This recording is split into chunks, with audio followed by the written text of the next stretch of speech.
Hello. Welcome back. Okay. Full disclosure. I am way too focused on this book. Like, it's all I think about now. It's all I want to do. If I have a spare minute, I'm like, I gotta go read. All right. It's storming here. Look at that. That's all blown out. I didn't really mess with the light too much because I just can't be bothered. Anyway, it's storming here. And I don't know if this is something that's common across all places that get snow or if it's just Canadian, but when it storms, you're supposed to go get storm chips. Okay, like that's a tradition. So you have to have storm chips when you know there's a storm coming. So we're supposed to get 35 centimeters of snow. I don't know, it's like 2 feet, I think. All right. So anyway, I went out and got some storm chips. I got chicken korma chips. I don't know why I whispered that. And I think I told you before that we have such an Indian population that now like Indian flavors have found their way into our snack foods. So yeah, chicken korma chips. A Canadian brand, but chicken korma. And now this is disgusting, but I'm obsessed with red onions. And my boyfriend and I eat them with everything. And so I slice up red onions to have on the side of my chips. It's so good. And then I got myself a king-size Pepsi. And let me tell you, I feel parched already. I am highly sensitive to anything that has high salt content. I feel so thirsty. Okay. And then, anyway, my hair's all fluffy because I had a bath and washed my hair. Okay. Let's keep going. Guys, I'm trying to grow my hair out. It's driving me crazy. I'm honestly at the point where I'm like, maybe I should just chop it off again. But no, I'm trying so hard. All right, blah, blah, blah. Who cares? Let's go. Where were we? We were talking about...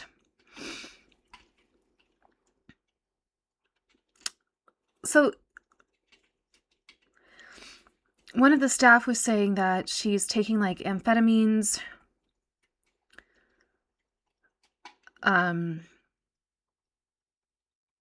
It's appetite suppressants is what it is. And then he says that she takes a chocolate pill for dinner. And I'm wondering if that means chocolate X-Lax, because that's been around forever. And I'm thinking that's probably what it means. Okay, so... Oh, yeah, she says that she does the little bitch line.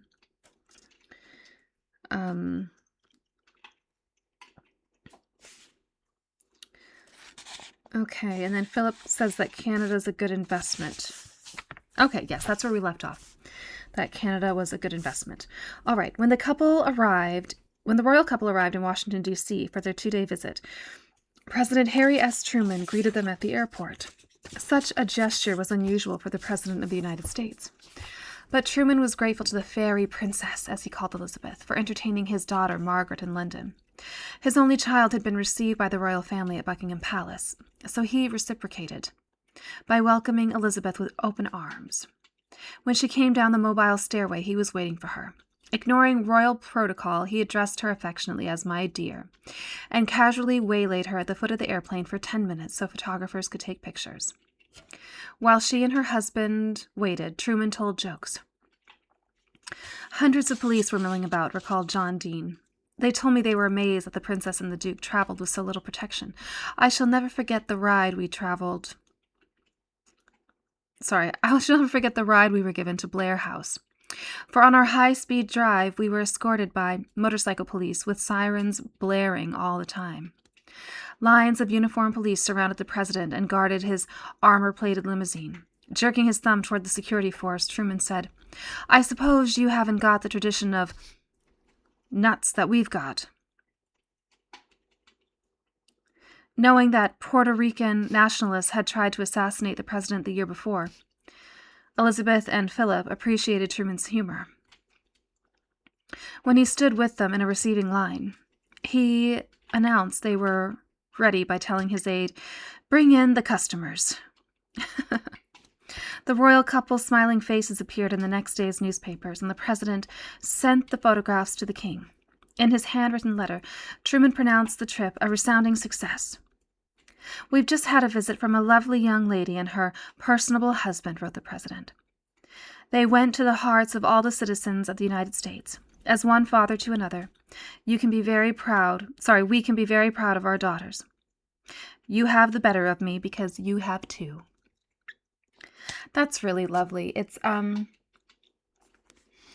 feel like there is this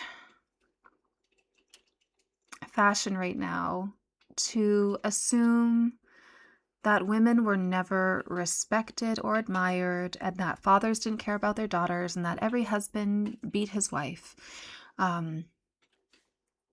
Until recent, the last 25 years. And that really drives me nuts. And it's nice to see here that, that's clearly not the case. I've had more than one person get angry with me at university because I've dared to suggest that not every man in the 50s was beating his wife. I actually had someone stop talking to me because I said, that wasn't as acceptable as you seem to think it was. And he said, "Oh, I have a hard time believing that." And he got really mad at me. And I said, if you really struggle to believe it, I said, then you need to take some time and immerse yourself in the literature and in the media of the time. I said, because if you watch films from the 50s or, from the time films were made, if you watch films, if you listen to music, and if you read books from that time, you will begin to notice that the man who beats his wife is invariably the villain. And that tells you all you need to know. All right, that's my rant.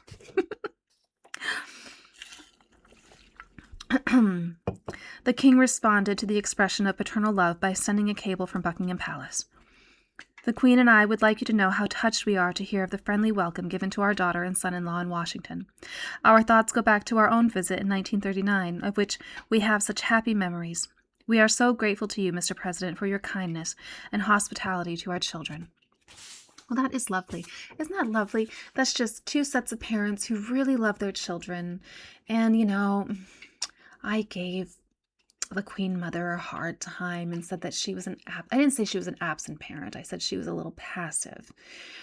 And I just meant in the day-to-day mucky mucks, and I do think that she should have encouraged a better education. But of course, let us not forget that all of these people are products of their own upbringing. And I think sometimes there is a tendency to say, well, it's good enough for me, it's good enough for them, or I did okay without it, et cetera, et cetera.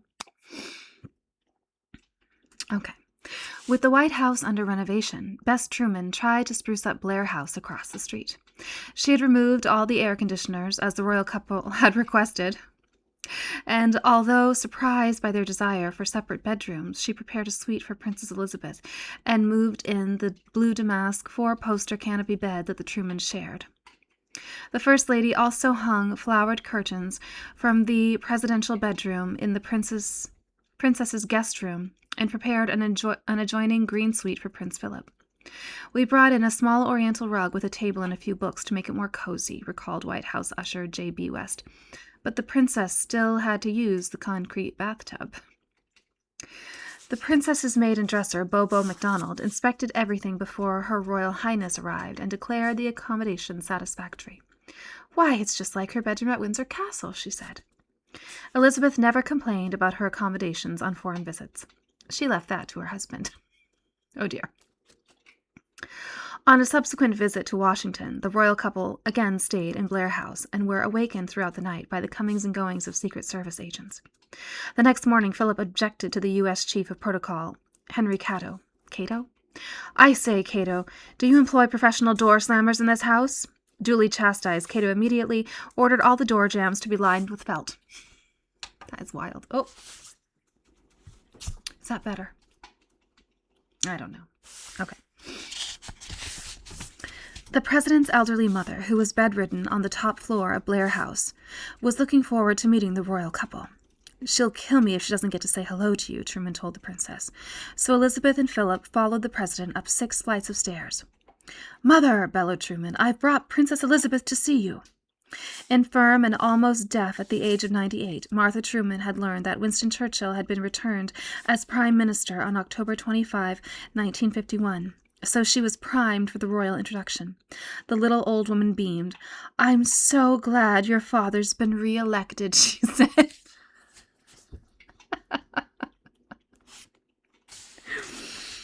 Elizabeth smiled, and Philip chuckled as Harry Truman threw back his head and roared. The folksy president had won the affection of the royal couple, and Elizabeth wrote him a 3-page letter of thanks. "The memory of our visit to Washington will long remain with us, and we are so grateful to you for having invited us. Our only sadness was that our stay with you was so short, but what we saw has made us wish all the more that it may be possible for us to return again one day." British Paramount News filmed 1,000 feet of newsreel on the royal visit to Washington because after the GI presence in England during the war, Britons were intrigued with America. They packed the movie houses to see the footage. The Foreign Office complimented the British ambassador to the United States for a job well done. And the ambassador wrote to the president, "I'm so delighted with the success of the visit of Princess Elizabeth and the Duke of Edinburgh that I feel I must express my own deep gratitude to you. I know from what they said to us how much Princess Elizabeth and her husband enjoyed their stay at Blair House." On their return home, Elizabeth and Philip were buoyed by the praise they received for improving Anglo-American relations.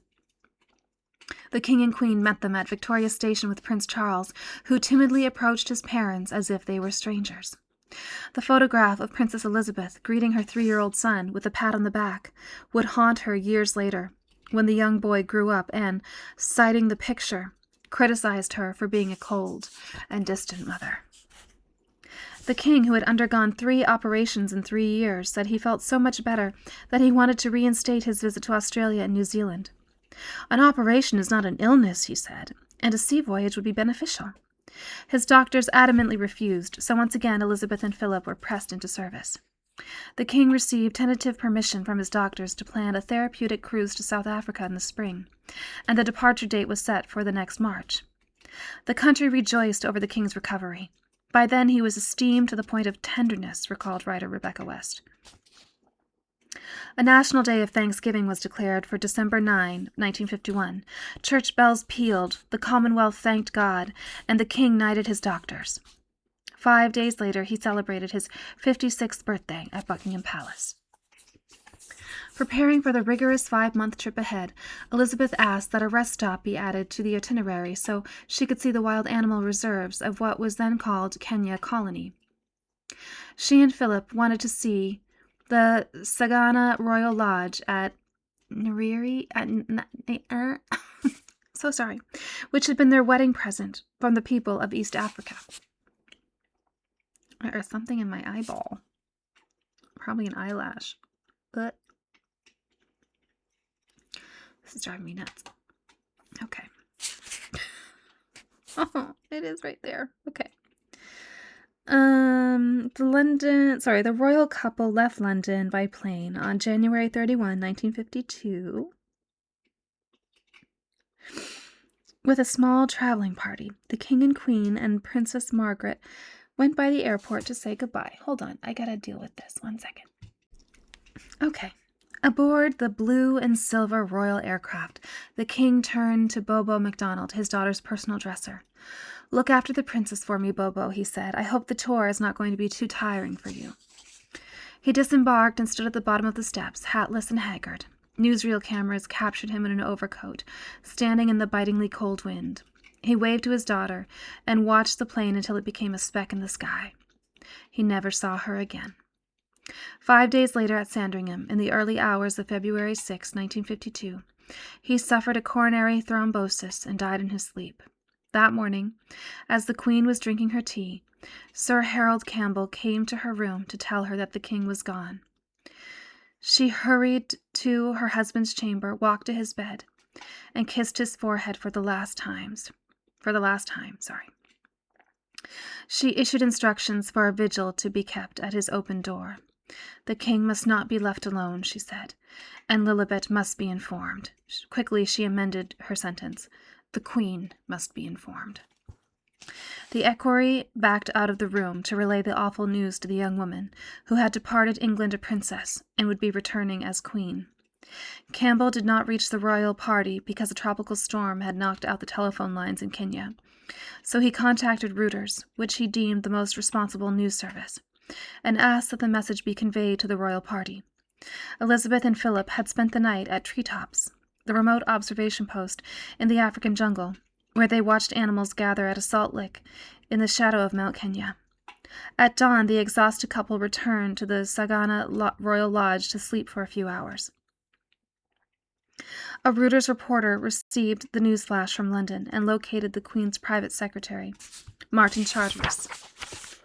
I remember he reached for a cigarette with trembling hands before he could tell me the king was dead, said Charteris, who relayed the news to Michael Parker, aide-de-camp to Prince Philip. Mike, he said, our employer's father is dead. I suggest you do not tell the lady, at least until the news is confirmed. The British Broadcasting Corporation made a formal announcement at 10:45 a.m., February 6, 1952, and, in a gesture of respect, went silent for the rest of the day. Stunned crowds filled the rain-drenched streets of London, and motorists stood in the middle of the street by their cars weeping. Church bells tolled 56 times, one for each year of the king's short life. England's sorrow echoed around the world. In Australia, a member of Parliament said, "We have lost a great bloke." In America, the House of Representatives passed a resolution of sympathy and adjourned. President Truman wrote in his diary, he was a grand man, worth a pair of his brother Ed.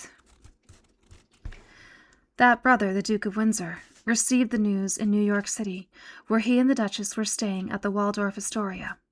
Winston Churchill advised him to return to England at once, but cautioned against bringing the Duchess, who would not be received with propriety. The Duke sailed for England by himself, looking like a forlorn little man who had fallen off a charm bracelet. He stayed with his mother at Marlborough House, although he resented Queen Mary's hostility to his wife. In Kenya, Michael Parker hurried to Prince Philip's room to wake him. It was his job to tell the Queen, said Parker. Probably the worst moment of his life. All he could say was, "This will be a terrible blow." He took her out into the garden, and they walked slowly up and down the lawn while he talked and talked and talked to her. I've never felt so sorry for anyone in my life. He's not the sort of person to show his emotions, but you can tell from a man's face how he sets his features. I'll never forget it. He looked as if you'd dropped half the world on him. The rest of us flew into action, and were out of that place in an hour. Elizabeth received the news without cracking. She walked slowly back to the lodge, where Bobo MacDonald was shining her shoes. Her personal dresser dropped to her knees in a deep curtsy. "Oh no, Bobo," she said, "you don't have to do that." Her lady-in-waiting, Pamela Mountbatten, rushed to give her a comforting hug. "Oh, thank you," said the new queen, "but I am so sorry that it means we've got to go back to England and it's upsetting everybody's plans." Martin Charteris entered with the dreaded envelope containing the accession documents, which required the new sovereign's name. "I did what I had to do," he recalled. I addressed her. "The only question I have to ask you at this stage is, what do you wish to be called when you're on the throne?" "Oh, my own name, of course, Elizabeth. What else?" "Right. Elizabeth. Elizabeth II. Many years later, Charteris characterized the new queen's reaction to her accession. "I remember seeing her moments after she became queen, moments, not hours, and she seemed almost to reach out for it. There were no tears. She was just there, back braced, her color a little heightened, just waiting for her destiny. It was quite different for Philip. He sat slumped behind a copy of the Times. He didn't want it at all. It was going to change his whole life, take away the emotional stability he'd finally found. Charteris summoned the press to make the announcement about the lady we must now call the Queen. He asked photographers to respect her privacy by not taking her picture as she prepared to leave. The photographers complied and stood by the side of the road as she passed, holding their cameras limp in their left hands, and their right hands held over their hearts. The people of Kenya lined the dirt road to the airport for a solid 40-mile line. Black Indians, brown Indians, and white Europeans, subjects all, bowed their heads in silent tribute. There was very little conversation on the flight back to London, recalled John Dean. Bobo and I sat together, with the royal couple immediately behind. The Queen got up once or twice during the journey, and when she returned to her seat, she looked as if she might have been crying. She was wearing the beige and white sundress she had on in Kenya, and refused to put on mourning clothes until the very last minute. Upon landing, the Queen looked out the window and saw Prime Minister Churchill waiting with a clutch of elderly men in somber ration book black suits and black armbands. She gasped when she saw the long line of black Daimler sedans. "Oh, God," she whispered to her lady-in-waiting, "they've brought the hearses." Composed but unsure of what to do next, she turned to her husband. "Shall I go down alone?" "Yes," he said, acknowledging her sudden preeminence. As his wife's subject, he was now required to call her Mom in public and walk 4 paces behind her. Tears trickled down Churchill's cheeks as he struggled for composure and offered his condolences. "A tragic homecoming," said the Queen, "but a smooth flight." After shaking hands with the plane's crew and thanking each one, she stepped into the family Daimler and was driven to Clarence House, where Queen Mary, dressed in black, was waiting to pay her respects. "Her old granny and subject must be the first to kiss her hand," said Queen Mary. The 85-year-old woman, who would die 13 months later, set the royal standard for mourning. After burying her husband, King George V, and 2 of her 5 sons, she declared black to be the color of death, and to be worn only for doing death's duty. So the women of the House of Windsor never wore black except when grieving. On royal trips, we always packed something black in the luggage, in case news of any death reached us, said John Dean. That is how it happened that the new Queen returned from tropical Africa dressed appropriately, in a plain black dress, coat, and hat. The Queen greeted her grandmother, as always, by kissing her on both cheeks and curtsying. Queen Mary frowned and shook her head, insisted that she be the one to pay homage. Despite crippling arthritis, she dropped to the ground in a deep curtsy to her 25-year-old granddaughter, who was now her sovereign. Then, standing upright, the elderly Queen chided the new Queen. "Lilibet," she said, "your skirts are much too short for mourning." After seeing her grandmother, the Queen was led to St. James's Palace, where she made a poignant accession proclamation. "My heart is too full for me to say more to you today than that I shall always work as my father did," she said. At Sandringham, her mother and sister waited for her, mired in their own grief. Princess Margaret had locked herself in her room, almost inconsolable. "It seems that life has stopped forever," she told her mother. "I wonder how it can go on." The 51-year-old Queen, not yet in black, resisted wearing widow's weeds. She returned to her room and began writing letters. She knew that she was now consigned to the role of Queen Dowager, a title that made her shudder. Ignoring protocol, she insisted on being called Queen Elizabeth, the Queen Mother. Her biographer, Penelope Mortimer, suggested that she had devised the title because she could not cope with the sudden demotion she suffered from her husband's death. In this way, wrote Mortimer, she managed to be called Queen twice over. There's a little note here. In response to this author's query about the title of Queen Elizabeth, the Queen Mother, the Buckingham Palace press office offered a different interpretation. No other widowed queen consort in English history has held such a title as Queen Elizabeth, the Queen Mother, as no widowed queen consort has either had a reigning queen as daughter or lived to see her daughter crowned.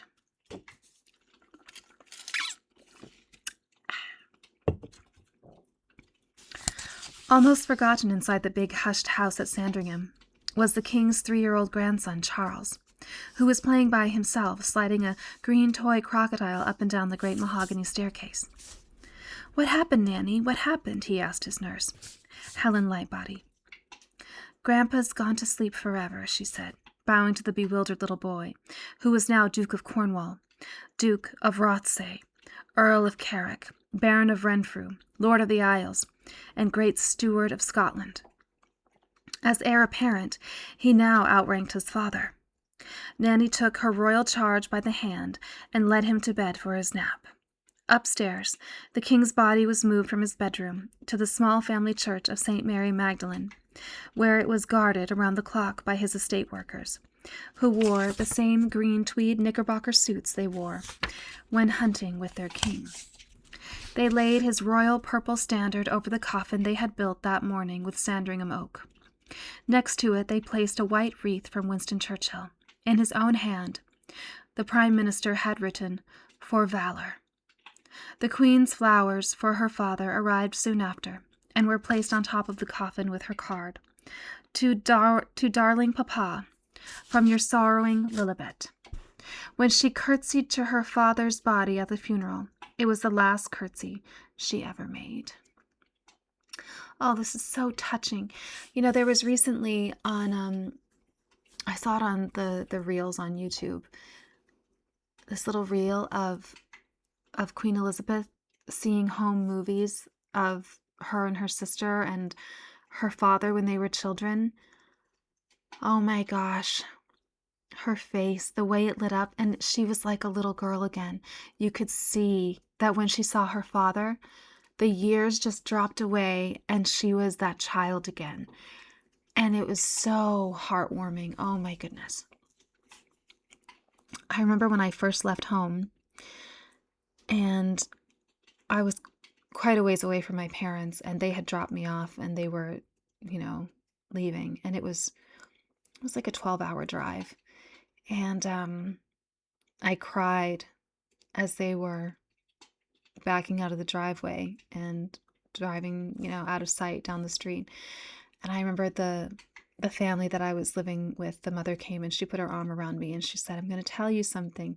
She said, "Your parents are always your parents and you never stop feeling about them the way that you do now. You will always feel about them, even doesn't matter how old you get." And that has been so true. And you could just see it on Queen Elizabeth's face.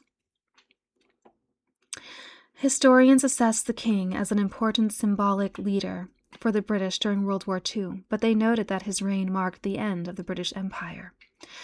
No longer king and emperor, George VI was reduced to head of the Commonwealth of Nations and sadly watched Great Britain evolve into a welfare state. But France's ambassador said the king had left his daughter a throne more stable than England has known almost her entire history. To his countrymen, the king remained a hero worthy of homage, a sovereign deserving respect. Soldiers wore black armbands after his death, and people contributed money for a memorial fund. Parliament voted $168,000 to pay for an elaborate state funeral on February 16, 1952, which included spreading purple cloth on the pavements so the white nylon ropes binding the king's coffin. Oh, sorry, there's a word here I don't know, and my phone's dead. I'm going to skip it. Would not touch the ground. Catafalque?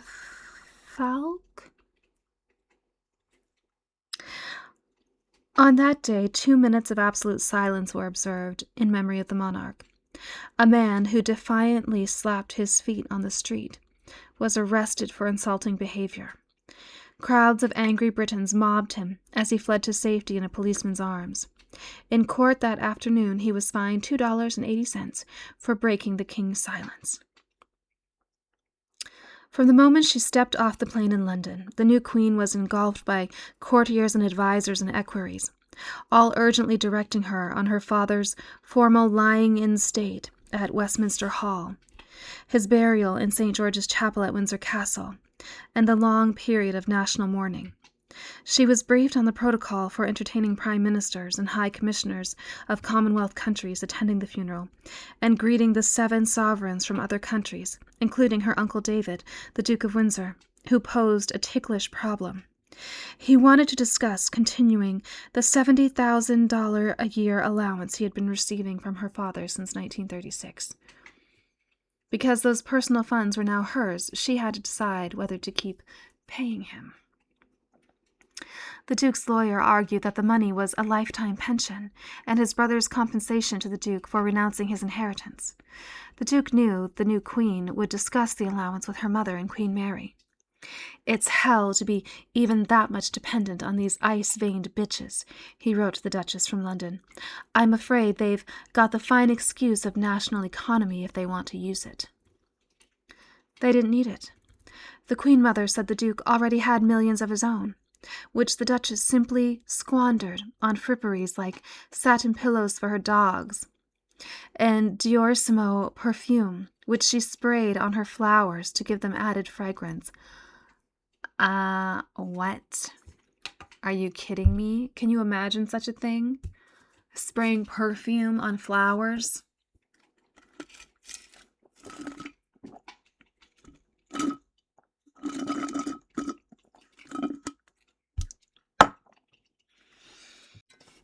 Sorry, I made myself cough.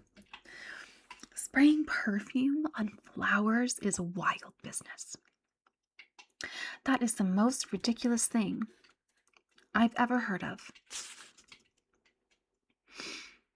Queen Mary, who collected antiques, frequently while visiting friends' homes and then sending her servant to inquire, that is, collect the pieces she admired, said the spendthrift Duchess would only waste the money on her addiction to shoes, pointing out that she had once bought 56 pairs during one shopping spree. The new queen deferred to her mother and grandmother and decided not to pay the Duke. Well, I don't blame her one little bit. I'd be like, "I'm sorry, you're spraying your perfume on flowers?" No. Upon the king's death, all royal possessions passed directly to the new sovereign, including the king's palaces, his 20 mayors, his courtiers, and his private secretary, Sir Alan Tommy Lascelles. So, technically, Elizabeth's mother and sister no longer had homes or horses or courtiers. Worse, their eviction from Buckingham Palace would mean that Elizabeth and Philip would have to leave Clarence House, something neither wanted, and move into Buck House, as they called Buckingham Palace. "Oh, God, now we've got to live behind railings," she said. "Bloody hell," said her husband. He dreaded exchanging the modern comforts of Clarence House for the draughty caverns of Buckingham Palace, with its 10,000 windows, 3 miles of red-carpeted corridors, 1,000 clocks and 10,000 pieces of furniture, 690 rooms, 230 servants, and 45-acre backyard. King Edward VII had referred to it disparagingly as the sepulchre. King Edward VIII, later the Duke of Windsor, complained of the dank, musty smell, and the Queen's father, King George VI, called it an icebox. So Prince Philip, who said he felt like a lodger, proposed using the palace as an office and place for official entertainment while maintaining Clarence House as their home. The Queen put the idea to Winston Churchill, who sputtered indignantly. He insisted that Buckingham Palace was the sovereign's home, as well as the sovereign's workplace, a focal point for the nation, the locus of the monarchy. Hesitant to argue with the venerable Prime Minister, the Queen acceded and dutifully scheduled the move. Her husband was so incensed that he had the white maple paneling stripped from his study at Clarence House and moved to his bedroom in Buckingham Palace. Churchill then recommended that the Queen consider exchanging residences with her mother and sister. The Prime Minister confided his concern over her mother's mental state. He said he had heard that, in her grief, the distraught widow had turned to spiritualism and even participated in a séance to speak to her dead husband.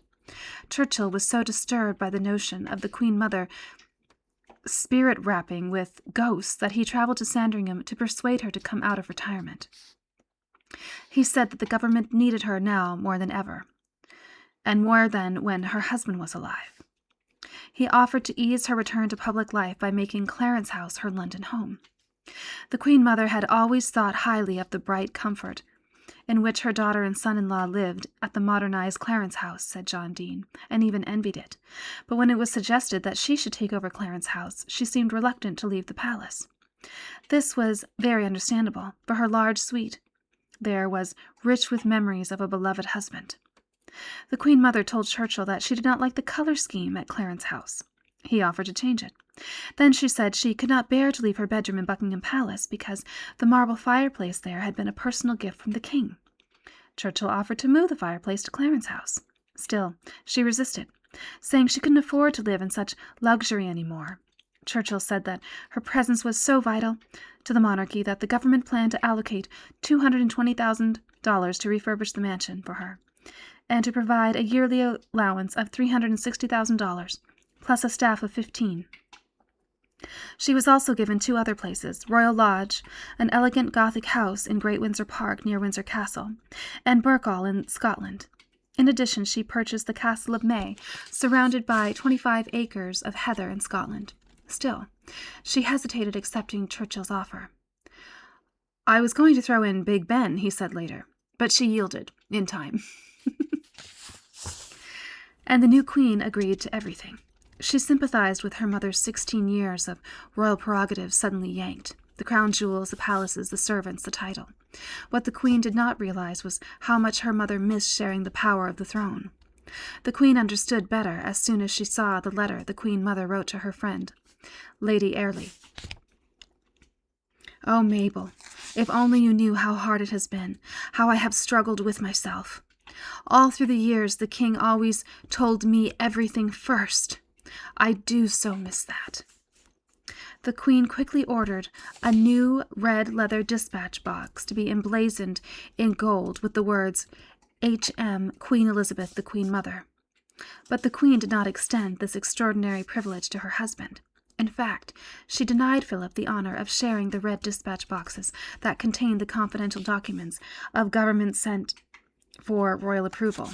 In this she broke all precedents. Queen Victoria had shared her boxes with Prince Albert, and her son and heir, King Edward VII, even shared his boxes with his daughter-in-law because he was so impressed by her devotion to the monarchy that he wanted her to be prepared to play her part behind the scenes when her husband became king. When he did become king, George V continued doing his boxes with his wife, Queen Mary, and his successor, George VI, did the same with his wife. But Queen Elizabeth II declined to carry on the royal responsibility with her spouse. Her advisers were so startled by her refusal that they posed the question again of permitting Philip to have access. Her reply, no to the boxes. To her husband, she blamed her advisers. That tells me all I need to know about Philip, in my personal opinion. Like, she knew that she could trust her mother because her mother had been trustworthy with all this information that her father had received, for years on end. So she knew that, her mother was a ride or die, However, she didn't trust her own husband with, state business. So I just think that right there is an insight into his character. A few weeks later, her friend, Lord Kinross, 3rd Baron of Glasclune, wrote a profile of Philip in the New York Times Magazine and quoted the Queen on how to manage husbands. "What do you do when your husband wants something very badly, and you don't want him to have it?" Elizabeth asked a friend. "Well, Mom," the friend replied, "I try to reason with him and dissuade him, and we sometimes reach a compromise." "Oh," Elizabeth said reflectively, "that's not my method. I tell Philip he shall have it, and then make sure that he doesn't get it." The Queen held so tightly to her royal prerogatives that she would not even let her husband enter the Wedgwood Blue Room in Buckingham Palace during her weekly audiences with the Prime Minister. "Before, whatever we did, it was together," Philip said of his marriage before the accession.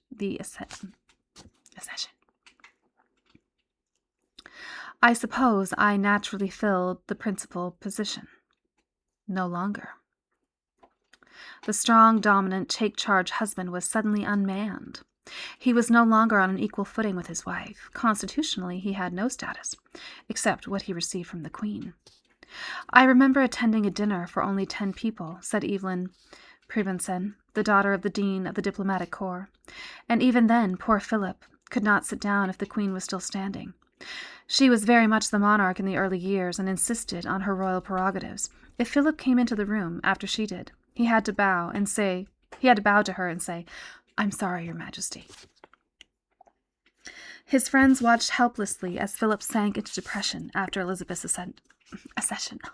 I want to say ascension, but it's not ascension. You could feel it all underneath, ex-King Peter of Yugoslavia told his wife after the king's funeral. I don't know how long he can last, bottled up like that. He used to say, "I'm neither one thing nor the other. I'm nothing," recalled Michael Parker's wife, Eileen. Philip, who had aspired to be an admiral, recognized that his career in the Navy was sunk.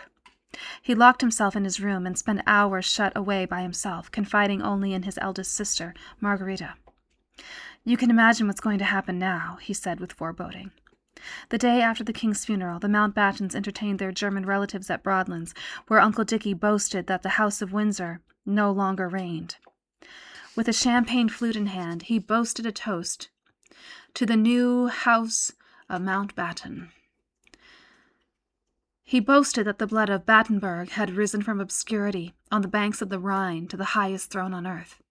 His cousin, Prince Ernst August of Hanover, reported the conversation to Queen Mary, who was outraged. As someone who studied genealogy like a miner assaying gold, she knew that Philip's family descended from the house of Schleswig, Holstein, Sonderburg, Gluckburg, Beck. She ticked off his royal antecedents like a child reciting the alphabet. "Philip's name is not Mountbatten," she said. "If he has any name at all, it is Glucksburg." There's a little note. Prince Philip's family, through the marriage of King George I of Helens to Grand Duchess Olga, granddaughter of Tsar Nicholas I, includes 16 kings of the House of Oldenburg, 7 czars of Russia, 6 kings of Sweden, and 3 kings from the House of Schleswig, Holstein, Sonderburg, Glucksburg, Beck. Okay. She summoned Churchill and reminded him that her husband, King George V, had decreed in 1917 that the House of Windsor was to be the royal family's name forever. And she said, no amount of posturing by that ambitious upstart, Dickie Mountbatten, could change the royal edict. The Prime Minister listened respectfully and marveled at how effectively the elderly Queen had buried her German roots to become an icon of Great Britain. She told him she had always despised Hitler because his German accent was so terrible. He never could speak any language properly, she said. Churchill called a cabinet meeting to discuss Mountbatten's claim. The cabinet ministers, mindful of the 2 world wars England fought against the hated Huns, insisted that the new queen make a public announcement. She must affirm herself a Windsor and proclaim that all her descendants would bear the Windsor surname. Churchill and his ministers felt that anything less would cause political insurrection. So suspicious were they of Mountbatten's dynastic ambitions and liberal politics. There's another note. The liberal politics of the Mountbattens shocked their conservative household staff. When a vote canvasser for the Labour Party called on them, Mountbatten said, "Don't worry about us. It's the servants you want to work on."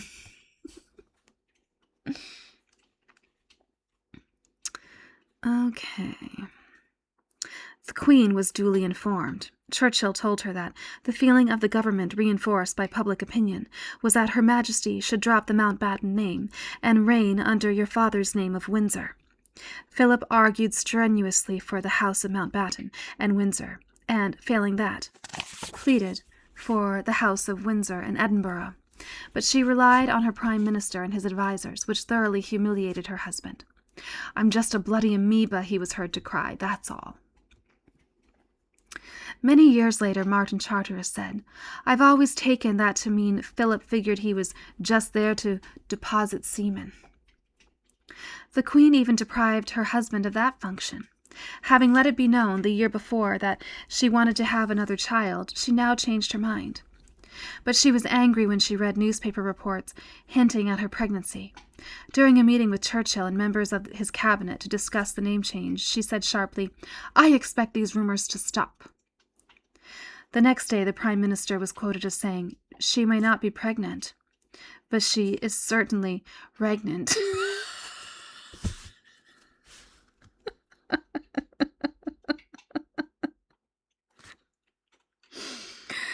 After the row about renaming the House of Windsor, Elizabeth II, the fourth sovereign of that dynasty, dutifully announced on April 9, 1952, that unlike every other wife in the realm, she would not carry her husband's name.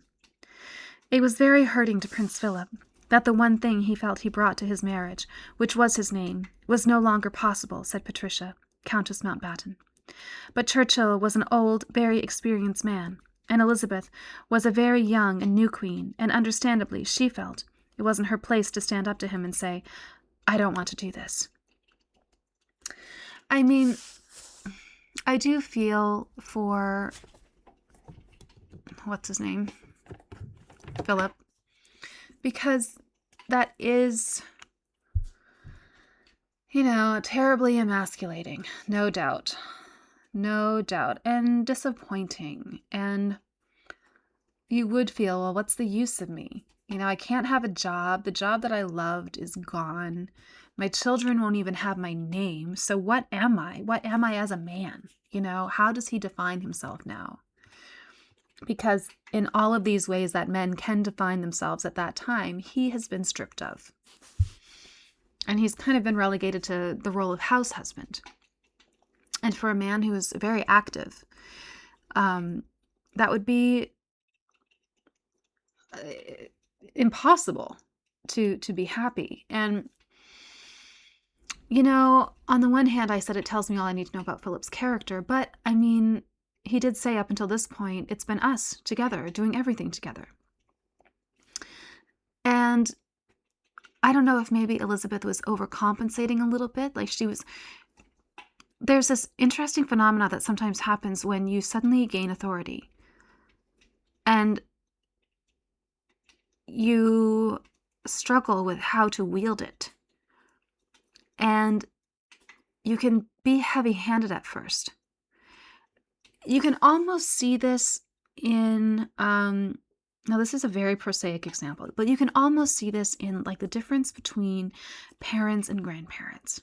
Okay, so there's this authority, or let's even say not even parents and grandparents. Let's say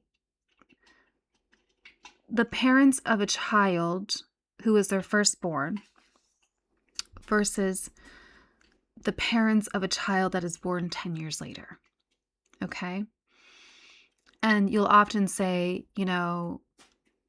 you have a different mom and dad than I had growing up, right?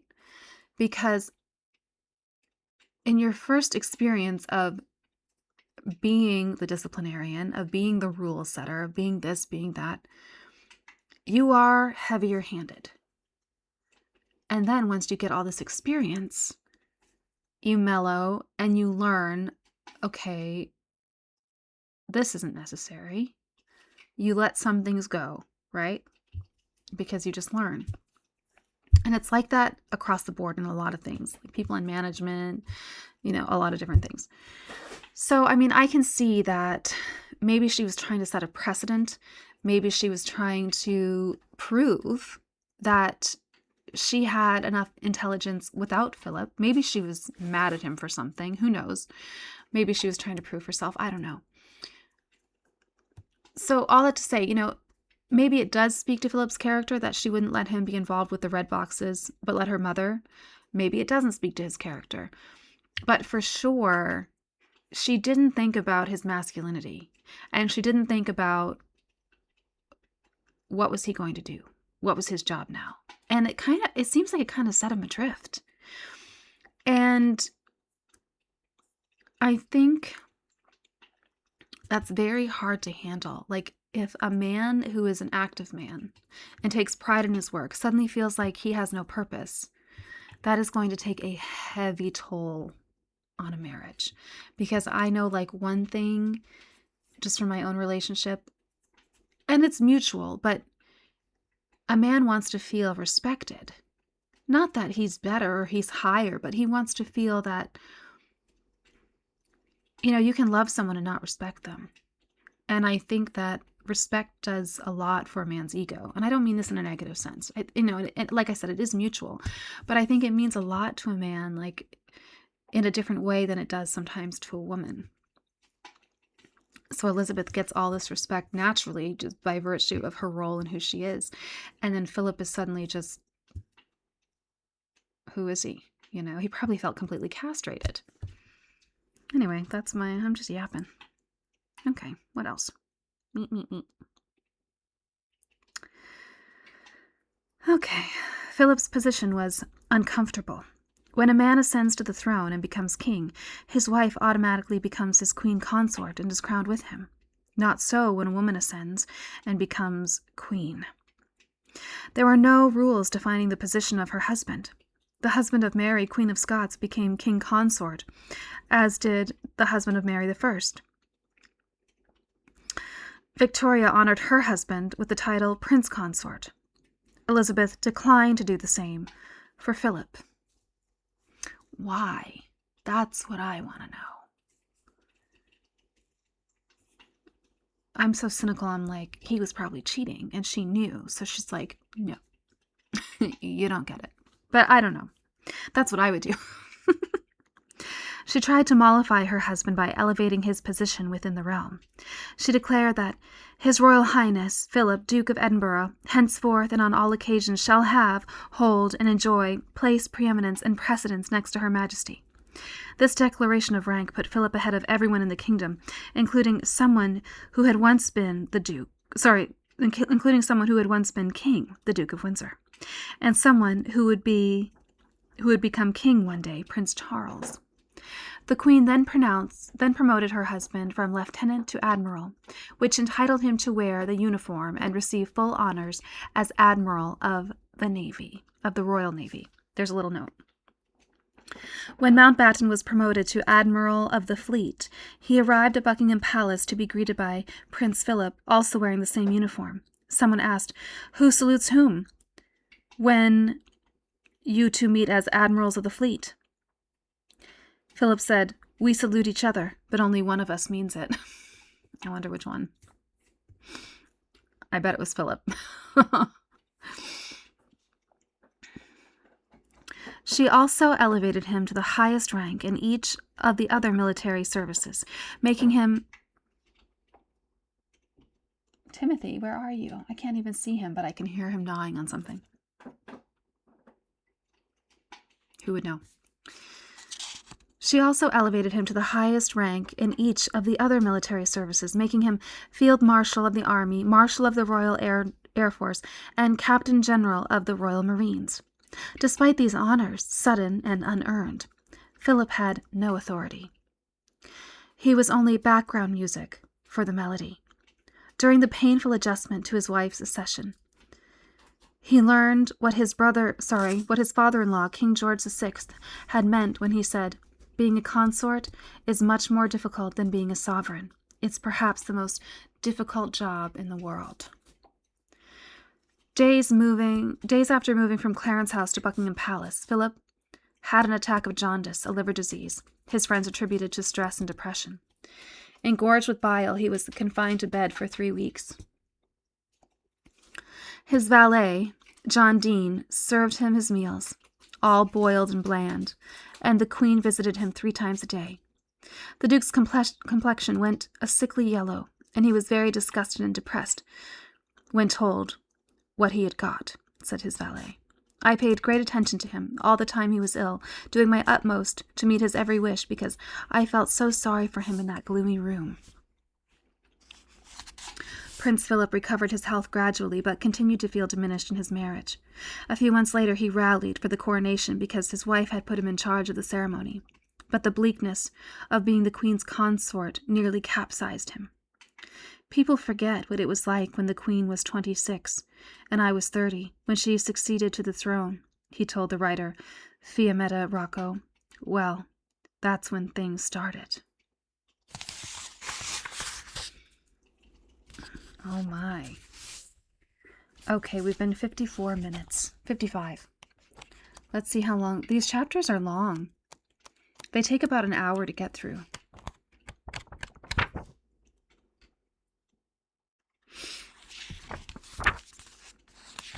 Just having a little look-see. I do hate to stop in the middle of a chapter, but it hasn't been so bad. Well, I suppose we'll stop there for now. Goodness knows, goodness knows, I'll probably come back here in a couple hours and read again. Because I'm telling you, I'm so interested in this. I'll be doing something else. And I'm like, I wonder what's going on in the book right now. I get so curious. And of course, I don't want to read it alone. I like to read it and be surprised as I'm going because I feel like we're reading it together when I do that. Okie dokie. Well, I'm going to stop there. Like I said, I'll probably come back on and do another one. Who knows? I need to get a life. But this is great. Is this our 4th book together already? I was just thinking, you know what? I need to take down my first one because I was swearing like a sailor. I was so annoyed and so mad. It really brought out the worst in me. Okay. Well, thank you for being with me. I truly enjoy interacting with all of you, and I'm so pleased. And you know what? It's so funny. I was sitting eating my chips, watching the snow, and I was thinking, I just like our little community so much. We're so small, but I'm so pleased with us. It's so nice isn't it nice, when you find a little group of people who enjoy the same things that you like? Okay, anyway, I will talk to you soon. Have a great rest of your day. Bye.